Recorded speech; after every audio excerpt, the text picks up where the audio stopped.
Amen. Hallelujah. Amen. Amaya katwa. Nanya abantu kasuza. Nebaza Katonda. Byankoledde mu mwaka oguwedde. Nalisuubira nga nitotuka wano nga ntasobola okwogera. Babenseemu bingi. Badde n'obulwadde wange nga busiibaawo nduma buli kadde. Naye nga siraba simanyi bwadde buva. Omubiri gwange gwonna gutuka ne gubeera ng'omuliro nga n'oba oguze ice n'omuteekako mudakiikeemu aba yayotezza. Naye neebaza Katonda nti nakati nkyali mulamu. Sabiti yasembayo obeera wano era najja nga nkyawuliramu obulumi nsonga n'ayita wano abantu tuli aleero okubadde asembere wano tumusabire. Najjawo nansabira enzira y'ewaka nentuka ewaka era nesigala nga nkolaki numizibwa kola neŋŋamba mutu sigenda genda mukusaba kuba nsoma ina olunyiriri lwe yasoma n'agamba nti abamu babeera n'obuzude ne bajjukira okusiiba naye osiiba osiibiridde ki? Leero sigenda kubeera kusaba kusiiba kambeerewo. Nempulira nga nfa nenkwata essimu nenkubira mami wange nemugamba mami siri bulungi ebyaddala seewuuta nambuuza kiki nemugamba obulwadde wange nno obukomyewo. Nagamba neno naawe nakikugamba ogamba nga nti obulwadde wange gamba nga nti omulabe sitaani akomyewo. Nengamba naye kakati maama nkoze ntya?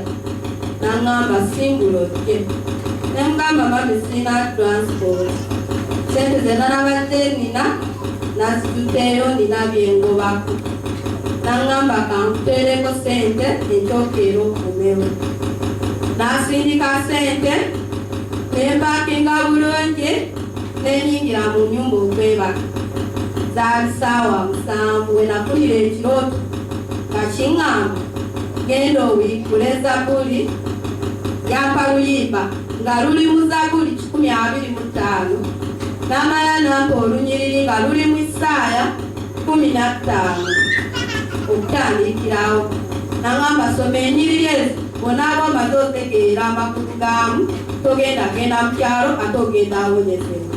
Nagenda ozuukuka nga siraba muliro nga siraba kinnuma ekyamazima saagenda waka nesente nazitizaayo mami nakati nkyali mulamu ekitiibwa n'ettendo nkitiza Mukama. Era nebaza Musumba kati namugyako erinnya ly'Obusumba muyita Mutume kuba yatumiwa mu Katonda yatumiwa gyali akoleki alise endiga ze tetulinga endiga ze kati ye Mutume. Katonda kyamutuma kyakola era onowakolola omukono gwe waati owonyezebwa ekitiibwa n'ettendo kibatiza Mukama.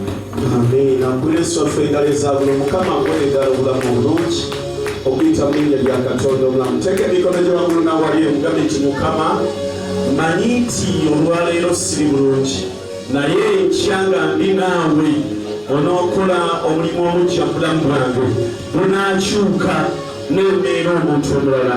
Weebale Yesu okumpa omukisa okubeera mu kifo kino era buli kyange kiteredde kubanga nina okukkiriza bwe kutyo ti Katonda gwe gwe nnina oli bw'amaanyi okukira byonna.